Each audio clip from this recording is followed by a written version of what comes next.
Welcome to the Mailtime Podcast. I'm joined today by Peter Beinart.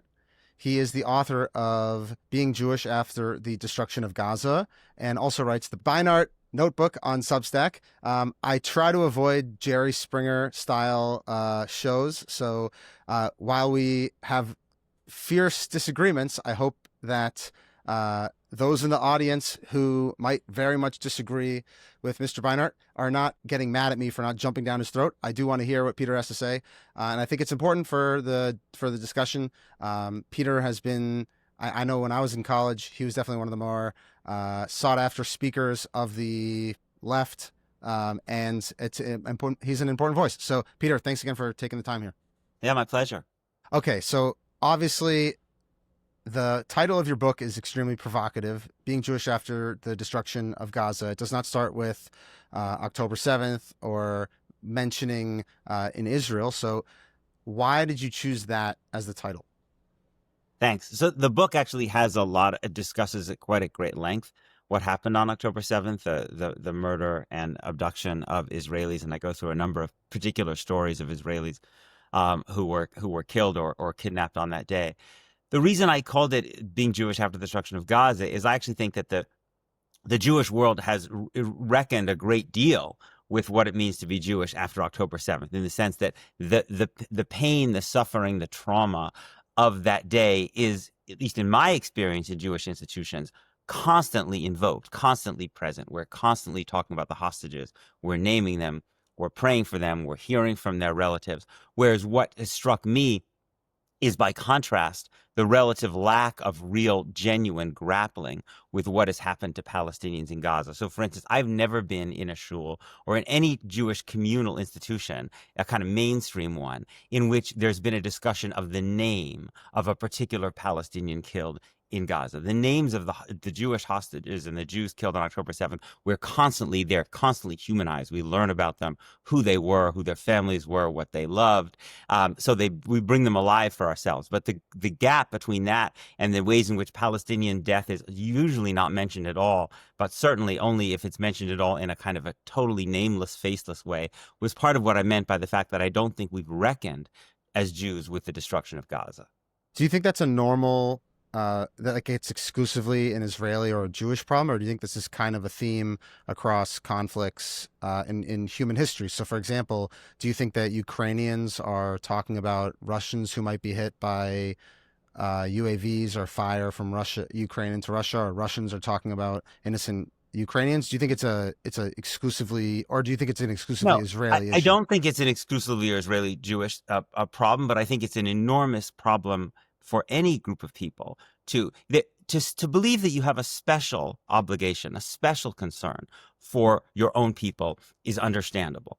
But to allow that special set of concern to lead you to essentially completely erase and dehumanize the death of people on the other side, especially when the death of people on the other side in this case is exponentially higher than the death on your side, then I think what happens is an understandable concern for your own group becomes actually a form of dehumanization, and you lose your kind of moral center, you lose your moral faculties. So, like, I was growing up during the Iraq War and Afghanistan, I don't know a single name of an innocent person who was killed there. So this could perhaps be like a criticism of all societies that have ever engaged in war. Well, I don't think, like, you know what I'm saying? Like, let me ask you this. Do Palestinians sit there and have Hirsch Goldberg Poland's name on their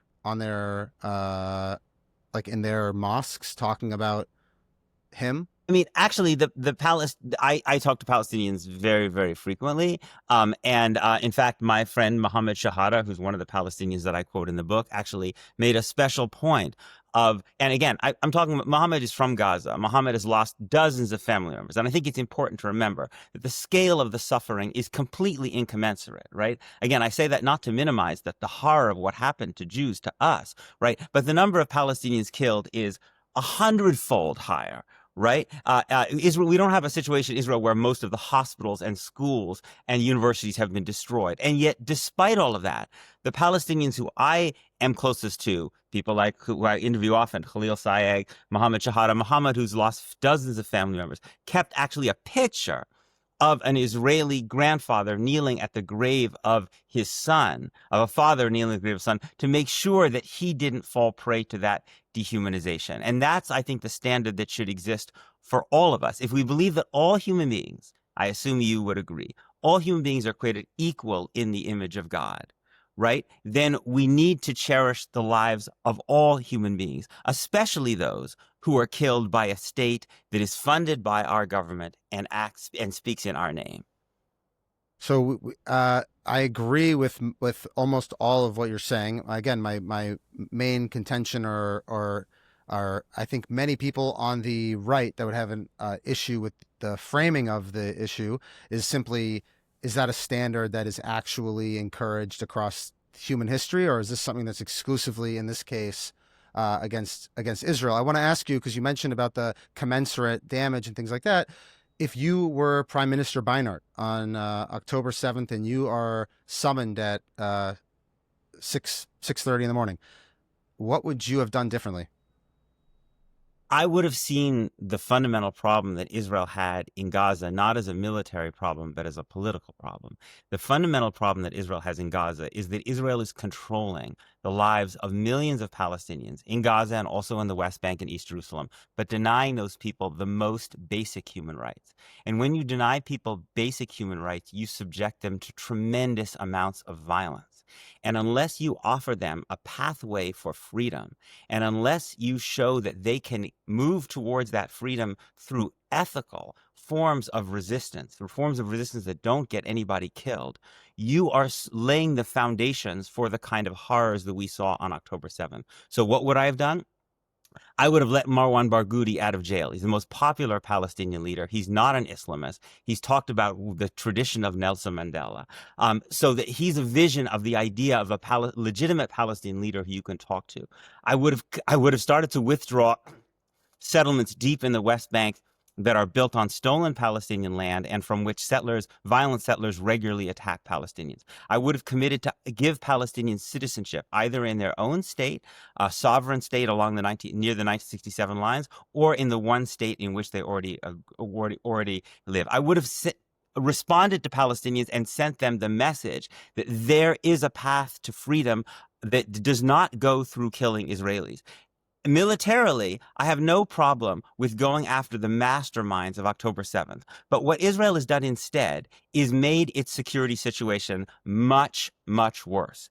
Israel is in much greater danger today than it was even on October 7th. And the reason is because we know that Hamas and every other Palestinian militant group recruits its fighters from the people that Israel has killed. So by killing the vast, vast number of Palestinians that Israel has killed and wounded and maimed and starved, you are going to be reaping 100,000-fold people who are going to be trying to attack you in the future. That is going to be the long-term consequence of this response. By the way, Hamas is still there, and Israel has retrieved almost none of the hostages through military means. So how has this worked out? Well, okay, so whether or not Israel had successfully waged the war in Gaza is a separate question from the people who have opposed Israel's military intervention in the way that they've attempted to do it. I know we actually had like a brief interaction on Twitter when you said that I believe it was Judaism itself is on trial with regard to Rafah, right? So there was a lot of people that were opposed to along the way of multiple steps that Israel was taking to try to wage this war. So in terms of your suggested responses on October 7th itself and thereafter, so you think that Hamas takes 240 plus people hostage and they're actually had essentially conquered parts of Israel, and the response should have been to release prisoners and to start open diplomatic channels immediately? Like you were opposed to the response on the border and right thereafter? Or I don't have a problem with Israel, obviously, saving the people who were being attacked, right, and expelling Hamas from the areas that it had conquered in Israel proper. But the fundamental problem, which I think is basically Israel's fundamental problem, is with the fact that it lives alongside Palestinians who live under crushing oppression, right? If you don't recognize that as the fundamental problem, it seems to me you're actually going to make the problem worse, because in your efforts to deal with this particular horrendous attack and this particular group, Hamas, which I loathe, you are going to lay the foundations for even greater Palestinian violence in the past unless you deal with the root of the problem. The root of the problem is people are living under profound and brutal oppression. I don't know, Daniel, have you spent much time with Palestinians in the West Bank? I have not spent much time with Palestinians in the West Bank. Can I ask why? Can I ask why? Well, on a practical level, when I've gone at length, I've had other things to deal with in the sense of whether that's just family matters or I'm not interested, or not interested is the wrong word, but there's just other things that I haven't seen or done in Israel that I haven't gone about doing that. But it's not for me not wanting to or not being able or willing to do that. I'd be more than happy or willing to do that and go have those discussions. Again, have you spent much time in Hebron hanging out with people that completely disagree with what you're saying? Yeah, I mean, I spend time with people who have views that are more like yours than mine, every Shabbos. I mean, and generally when I go to Israel as well. So those views, since I was a kid, I mean, many of my relatives have views that are similar to yours. So they're not, Wait, I haven't even said my views. Okay, sorry, I shouldn't say yours.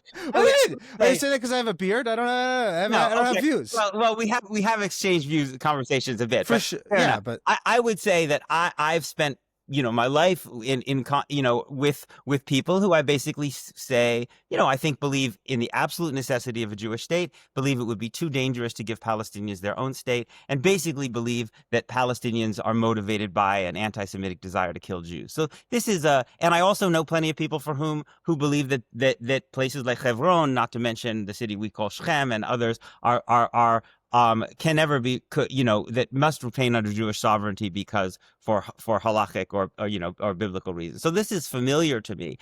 I really appreciate what you said about wanting to go. I would only say that the reason I mentioned it is I think that oftentimes what Palestinians experience is kind of theoretical often for many Jews. But when you actually go and you spend even half a day live alongside people who don't have even the most basic of human rights, they can't be a citizen of the country in which they live. They live under a state that has life and death power over them, but they have no influence over that state. They can't vote. They need military permission to travel. They live under military law without basic due process. It's more brutal than we can really even imagine in the abstract until you see it up close.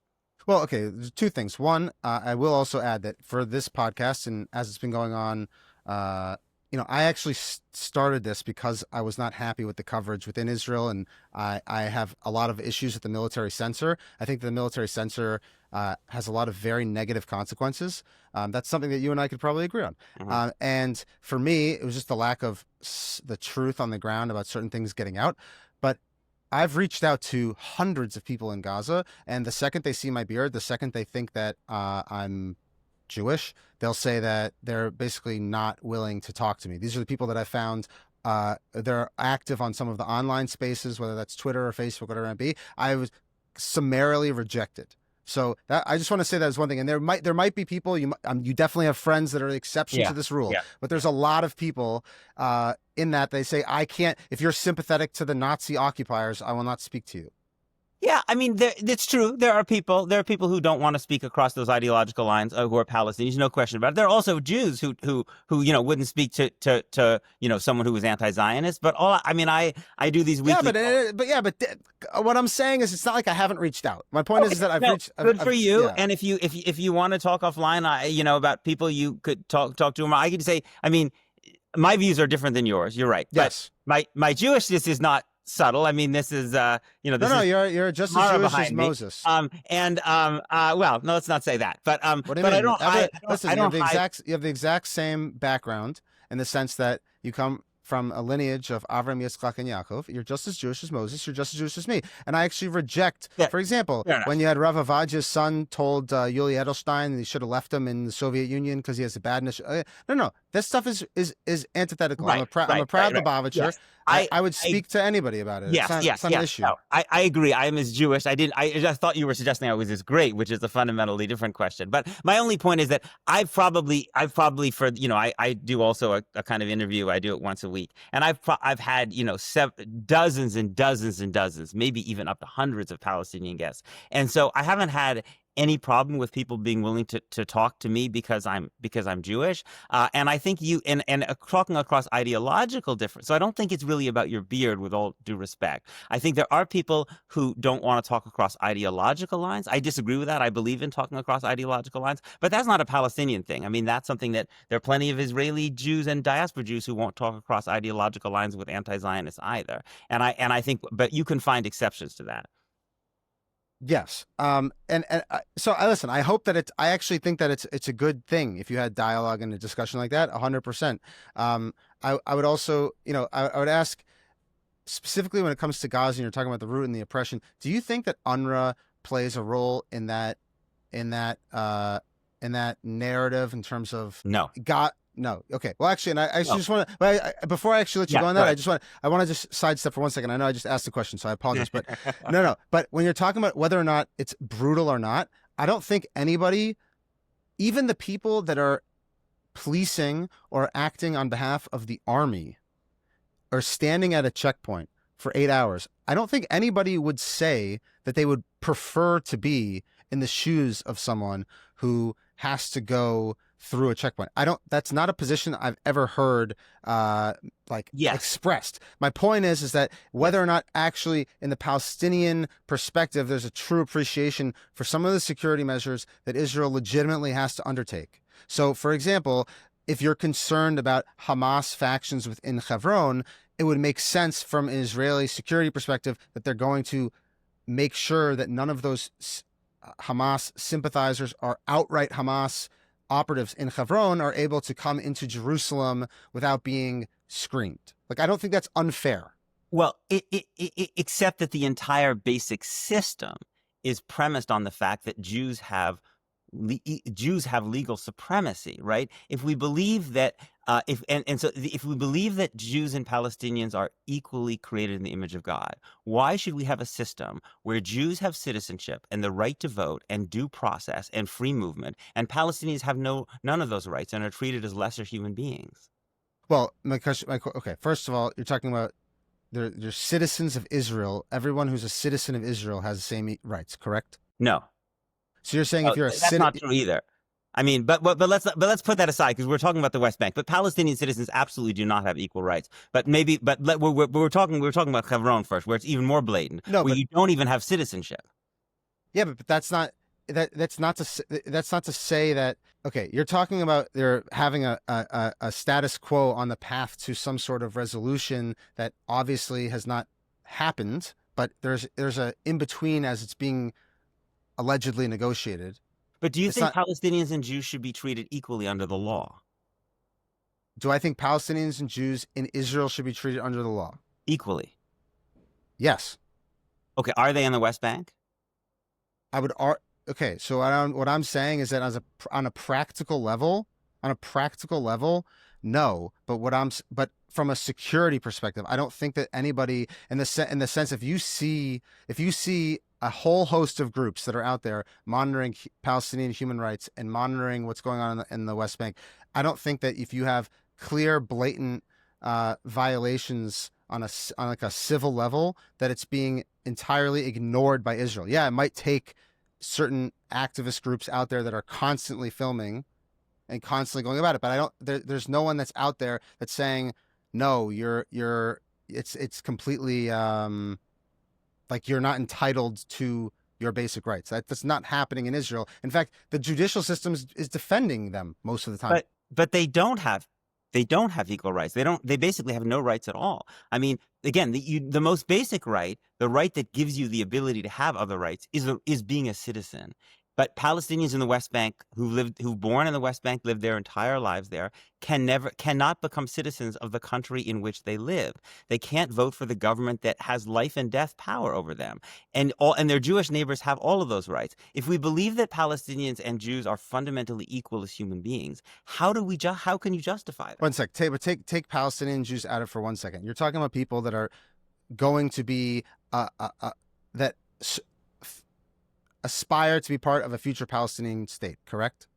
Well, we don't know what they may aspire to have equal rights in the state in which they live, right? I mean, that was that, so the point is they should be citizens of the country in which they live, either an independent Palestinian state or the country in which they live now, which is the state of Israel. They are neither, right? So they are not treated equally to the Jews who live alongside them. And I just don't see how I'm curious how you can justify that as believes in human equality. No, my point is that if you have a status quo and you're moving toward either a two-state solution or some sort of other resolution, I don't think that as you're going about like a post-Oslo engagement toward having a Palestinian state and you're on the way to that, I don't know that it's fair to then pummel Israel for not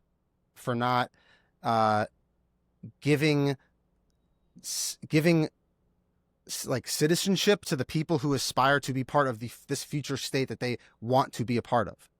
Well, I mean, if Israel like what I'm saying is that there's two different conversations. You have someone who lives, an Arab who's born in Tel Aviv and lives in Tel Aviv and is an Israeli citizen. They are entitled to equal rights as a Jewish person who's born in Tel Aviv. Yes or no? They are. They don't receive those equal rights, but I believe that they should have. Which rights do they not receive? Well, 93% of the land in Israel proper, I'm not talking about the West Bank and Gaza and East Jerusalem, is called by the Israel Land Authority, right? It's state land which is doled out for long-term use. It's under the control of the Israel Land Authority has 22 seats. 12 go to the cabinet. You know where the other 10 go? Where do they go? The Jewish National Fund, right? The Jewish National Fund develops land in Israel specifically. This is not subtle. It says its own mandate for the use of Jews, right? That's 10 of the 22 seats, right? So what do you think happens to that allocation of land, right? That systematically land inside Israel proper is given to Jewish municipalities, Jewish agricultural interests, Jewish companies, and not to Palestinians. So that's why Palestinian towns and villages in Israel are massively overcrowded, much, much more overcrowded than there is Jewish counterparts. And it's the reason that most of the home demolitions inside Israel, I'm talking about citizens now, I'm not talking about the West Bank, the vast majority of home demolitions are of Palestinian homes because Palestinians have to build illegally because they don't have the right to actually have their towns and villages expand. I'm sure I don't know if you also follow the fact that Ayman Odeh, the most prominent Palestinian member of the Knesset, has just been voted to be voted out potentially of the Knesset, right? Under Israeli law, you're not even allowed to run for the Knesset unless you subscribe to the belief that Israel is a Jewish state. So these are a couple of examples of the very profound systematic discrimination that exists even among the minority of Palestinians in Israel who have citizenship. Remember, the majority of Palestinians under Israeli control have no citizenship and cannot get it, which is why Israel's own human rights organizations call it an apartheid state. Well, okay. So I just want to, unlike some other interviewers, if you can run laps on me on the JNF angle of the Israeli Land Authority, I'm not familiar with the ins and outs. So rather than claim that I'm familiar with the ins and outs of it, I'm going to say that I have to look at that and I'll get back to you about it. But I will say, how much of that could just be prescribed to Israeli incompetence? Israel is extremely bureaucratic in the sense of, like, I know people in Israel who, if you were to ask them about issues with the land authority or issues with the tax authority or issues with anything, they're going to say that nothing functions, but it's not a function of a racism or any sort of discrimination. It's simply just Israel is extremely bureaucratic. and it doesn't work properly on its government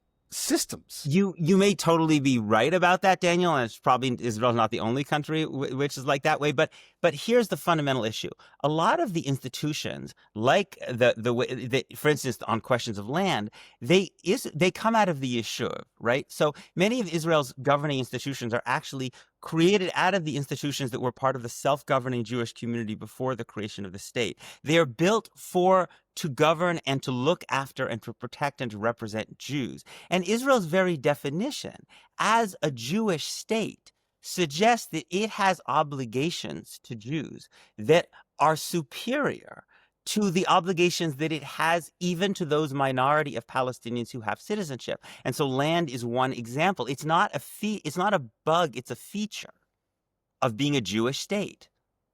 And okay, so I want to go. So do you think that Israel being a Jewish state is a problem?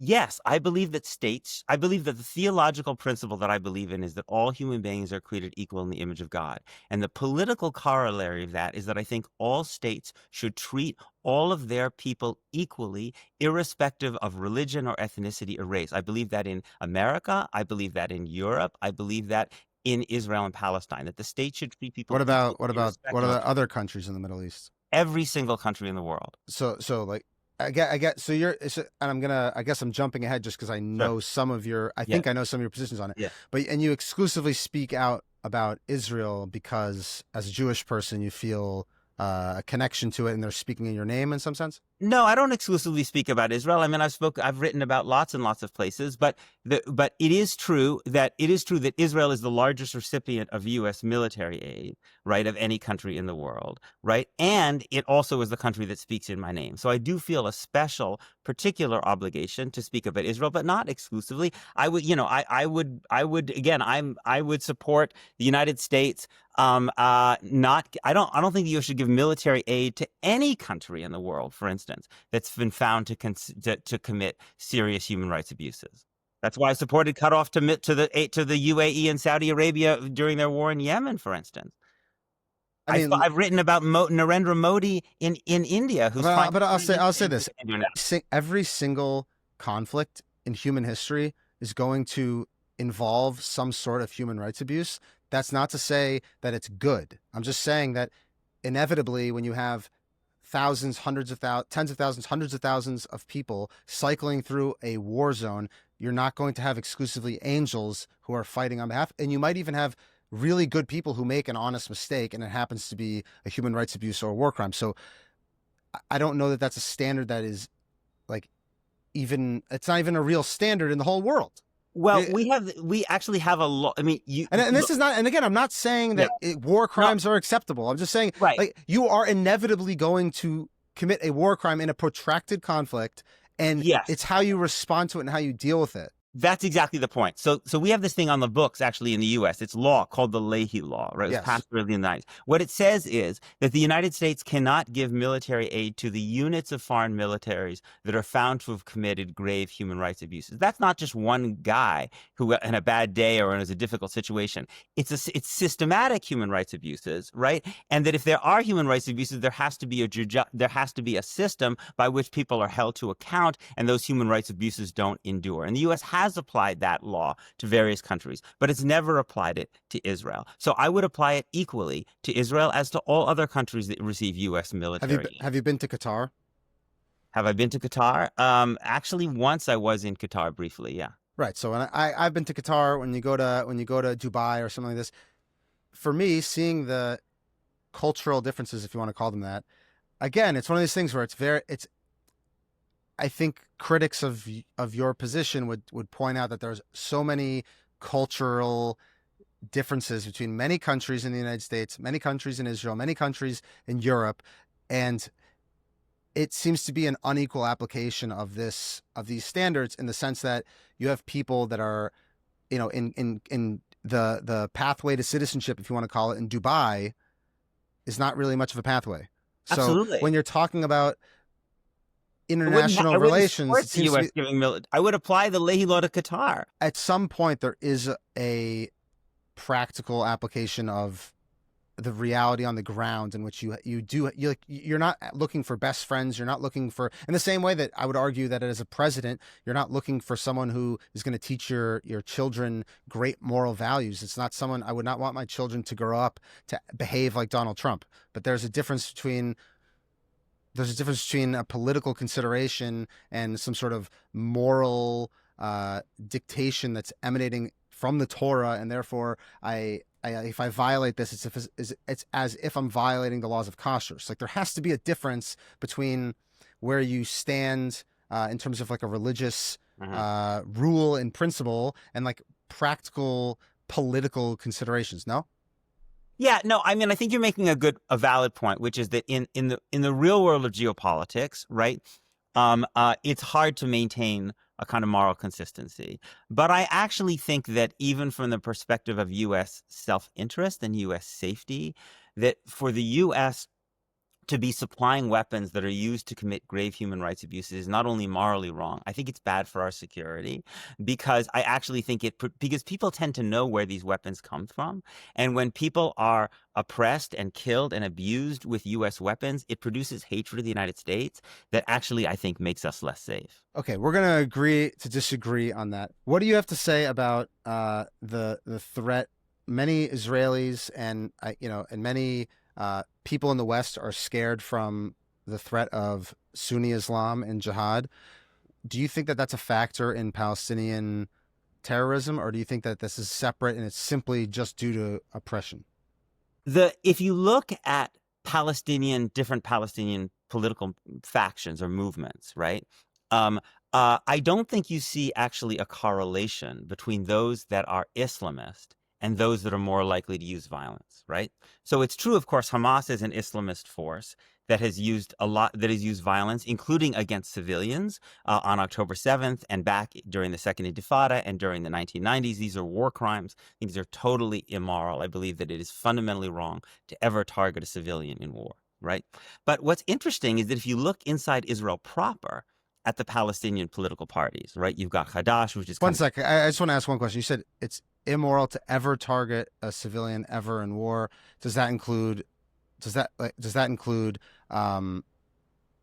if they're in like, for example, Mohammed Sinwar? Do you think that was immoral?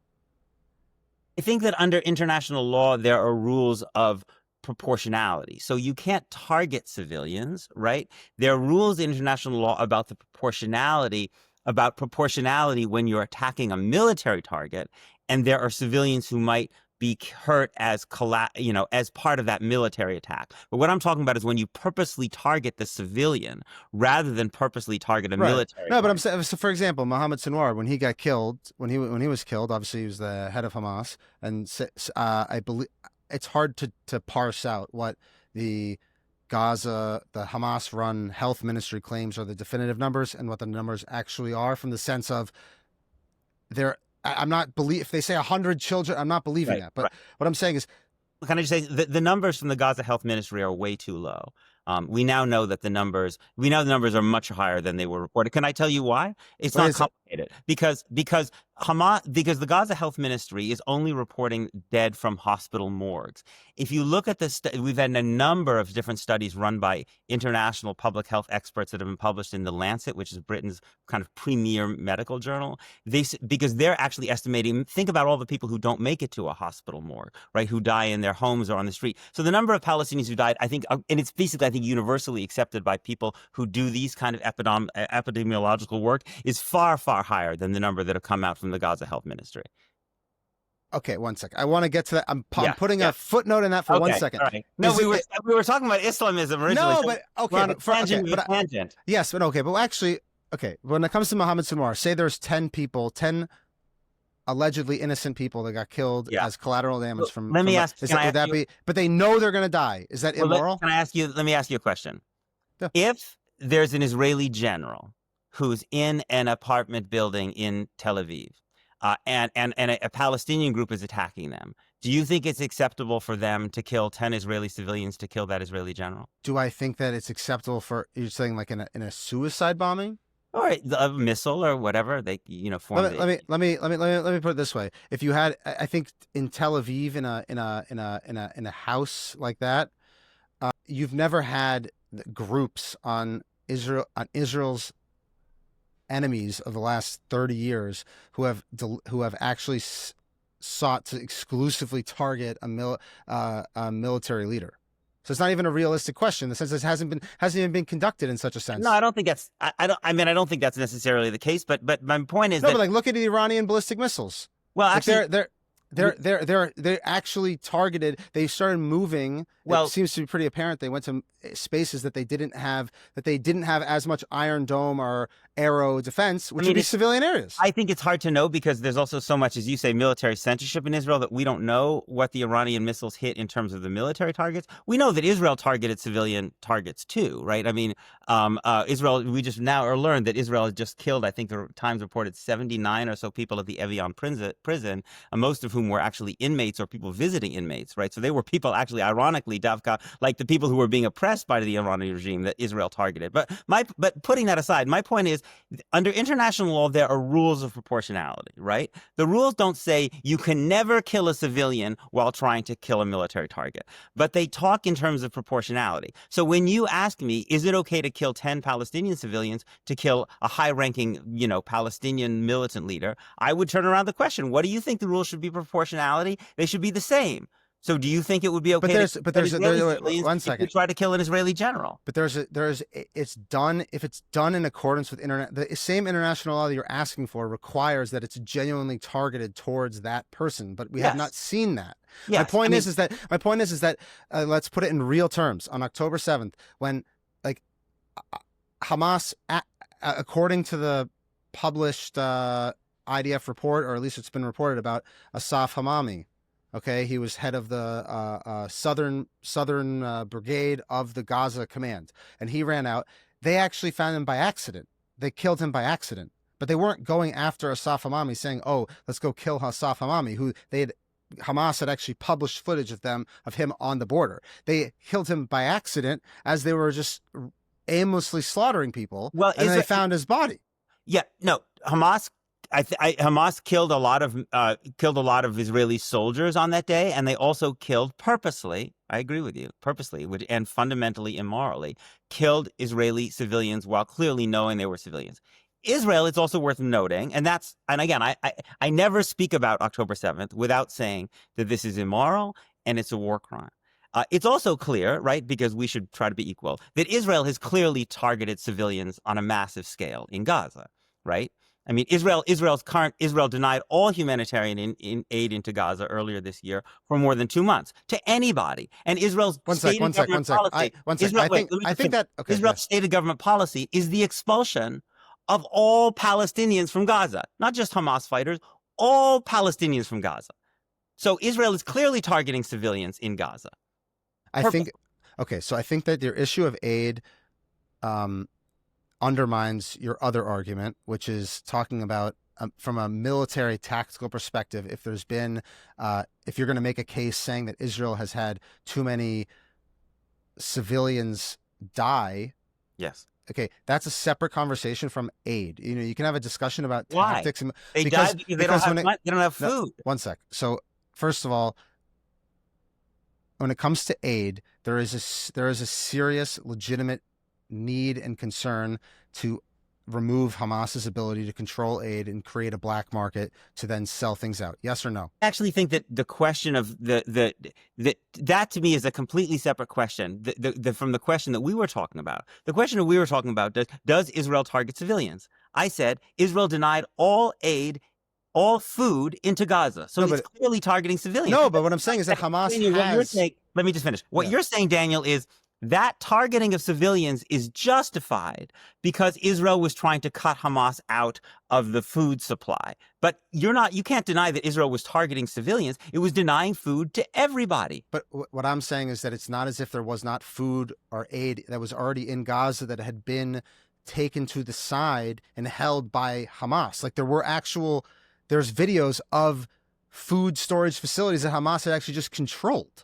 Okay, but the human rights organizations are saying that there's a massive shortage of food in Gaza. Food is unbelievable, and people are literally. I mean, I talked to. I don't know. Again, I talked to a Palestinian doctor, to an American doctor. Sorry, not Palestinian, who worked in Gaza twice.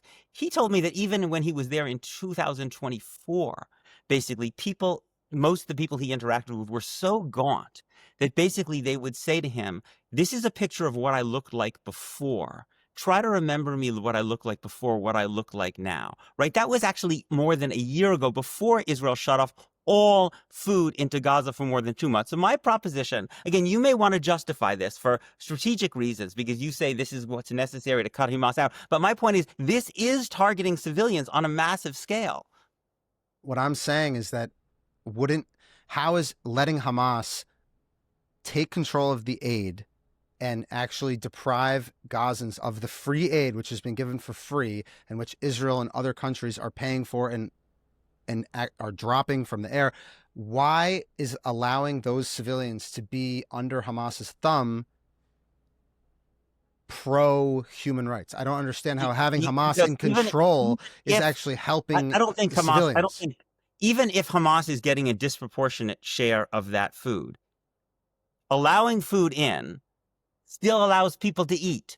Not allowing food in means people, including children, don't have food to eat. How is you're targeting civilians when you deny them their ability to access food? But you're basically saying that their entire existence is going to have to be controlled by Hamas, and the only way that they're going to be able to actually be able to get sustenance that's been provided for free is to pay a billionaire's tax on the food that it's essentially enabling Hamas's war machine. So like, how is it that it's to stop that is anti-human rights? In every situation, as far as I know, from what I've talked to human rights people, where you have a refugee population or a population in an enclosed area, basically, and you're handing out aid, armed groups are probably going to get a disproportionate share of that aid, right? Just like people who have more power, just like are going to get more of that aid. It doesn't justify shutting off aid to an entire population and then starving them. And we were originally talking about whether Israel is targeting civilians. Again, you're justifying that. It sounds to me like you're justifying that targeting of civilians and that starving of civilians because you think it's necessary to disempower Hamas. My point is, you could justify it, but it's still the targeting of civilians by denying them food. No, what I'm saying is that Hamas is targeting civilians and they're targeting Gazan civilians. And Israel is trying to prevent Hamas from targeting Gazan civilians. Like, we can agree that having gaunt-looking Palestinians on television being broadcast on Al Jazeera does Israel no favors. So I don't think it's in Israel's geopolitical interest to be accused. Anyway. So what I'm saying is that to try to undercut Hamas's targeting of civilians it has to be understood in that context, not just, they're targeting civilians to try to starve them to death. I mean, regardless of the motive, the result is that you are starving people to death. And that's what you're justifying. No, but Hamas but in 2024, you're saying you admitted you haven't even talked to people from Gaza. I talk to people from Gaza all the time, right? I talk to people from Gaza all the time, and many of them hate Hamas's guts. And the storyline they tell about what they hear from their families and their friends when they talk every day, first of all, and again, these are people who don't like Hamas. Some of their families have been jailed, even tortured by Hamas. They do not describe the fundamental reason that people in Gaza are starving to death as a problem of Hamas. They describe it as and this is also the same with the doctors that I've talked to who spend time. They describe it as a problem that basically Israel is not, first of all, Israel was not allowing enough trucks even to provide for the population, even when they were allowing some in. And then they stopped allowing any in, right? And it's just, I know you have children, right? I mean, how can you be involved in justifying this when you know it's leading to children, literally emaciated children? What justifies that? Well, I think that invoking children in the terms of my children or your children over this, I'll put that to the side for a second. But I'm going to, in terms of actually waging a war and going about, I'm not saying you're in favor of regime change all over the world, but if you had a terrorist organization, Hamas, we can agree it's a terrorist organization? I think Hamas commits acts of terrorism, yes. They purposely target civilians for political purposes. That's what I would define as terrorism. Okay, so it's a terrorist organization, we agree? It's an organization that commits terrorism, yes. It also has, not every single person in Hamas is a fighter, right? Hamas also operates health clinics, but it commits acts of terrorism, yes. Okay.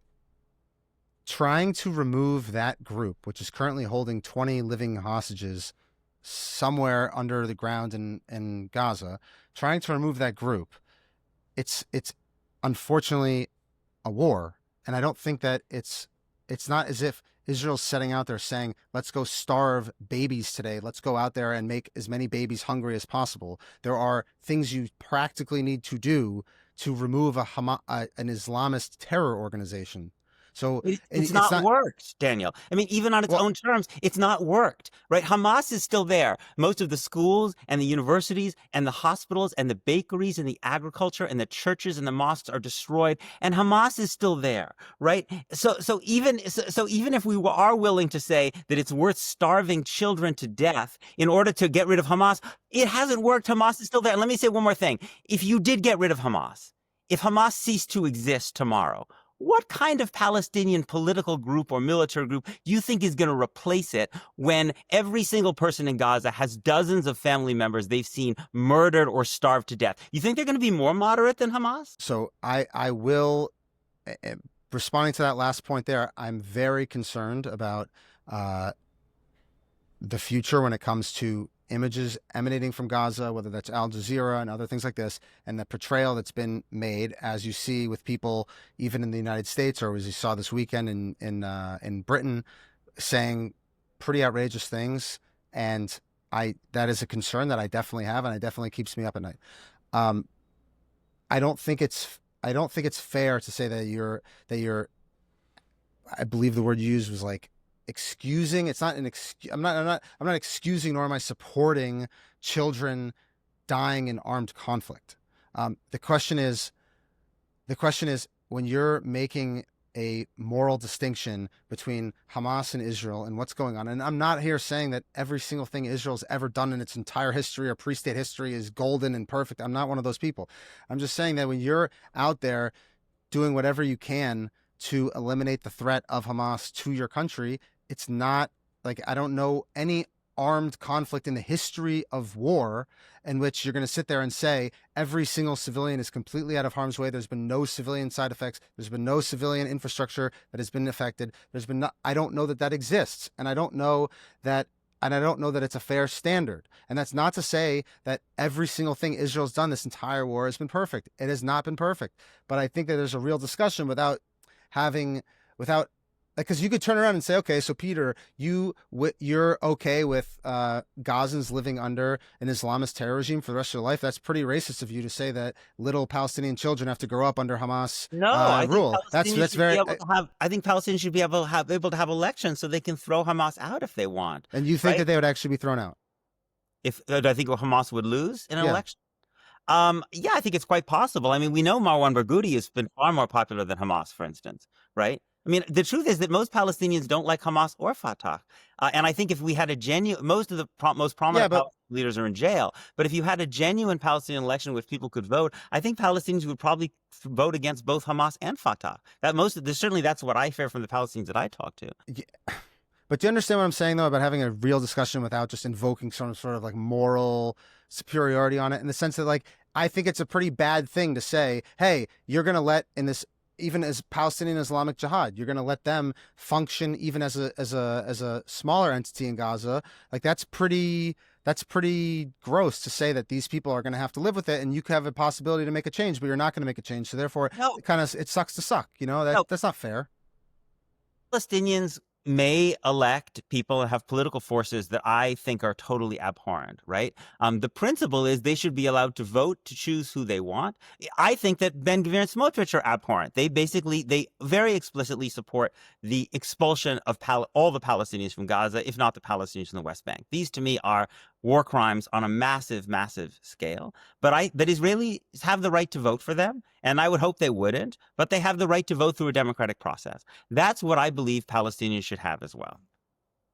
And you think that, and how exactly would that happen? Meaning, like, what are the practical steps that would actually take place? Do you think that Hamas or Palestinian Islamic Jihad or any of these places are actually capable of hosting true democratic elections?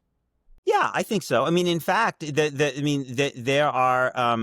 were going to be elections back during the Biden administration, both in the West Bank and East Jerusalem and Gaza.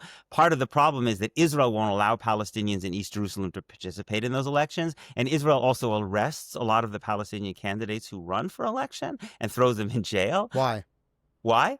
Because they belong to groups that Israel has deemed terrorist groups. So Israel says you can't be a candidate because we claim, again, there's no due process here on the West Bank, so we don't really know. But Israel makes the claim that you're part of a prohibited group, or or for some other reason. But like, have they said, "Hey, I'm part of Hamas"? Like, are they just inventing that they're part of Hamas? Like, I mean, again, the point is the fundamental point is, Daniel, because there's no due process for Palestinians in the West Bank, we don't know what the truth is. There's not due process, right? So Israel can say stuff, and then you have a military court which has a prosecution rate of like over 99%. So I don't know. But the point is that Palestinians should be able to vote for the people they want to vote for, even if Israelis hate those people. Just like I'm sure as heck a lot Israelis vote for people that Palestinians hate, they still have the right to vote for them.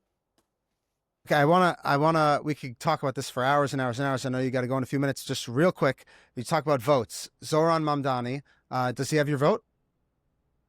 Certainly in the general, yeah. I mean, I there were a bunch of different candidates. I didn't like endorse anyone in the primary, but I'm not going to vote for Eric Adams.